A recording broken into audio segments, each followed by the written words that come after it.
আর্জেন্টিনার striker Garnacho এই মুহূর্তে বেশ কঠিন সময় পার করছে।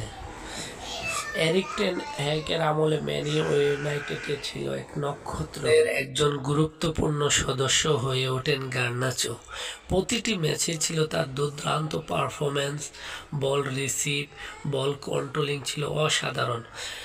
এছাড়াও প্রতিটি ম্যাচেই করত গোল, সতীর্থর দিক দিয়ে করাতেন গোল।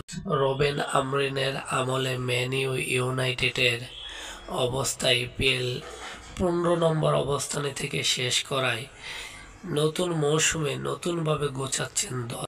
এএফসি চ্যাম্পিয়ন্স লিগেও খেলার সুযোগ হারিয়েছে ম্যান ইউনাইটেড। এই মুহূর্তে গার্নাচোর জাতীয় দলে খেলারও সুযোগ পাচ্ছে না। এমন অবস্থায় গার্নাচো নিজের আবেগ, হতাশা প্রকাশ করে বলেছেন, চেলসির কাছে বিক্রি করে দাও, নয়তো খেলবো না আর এই ক্লাবে।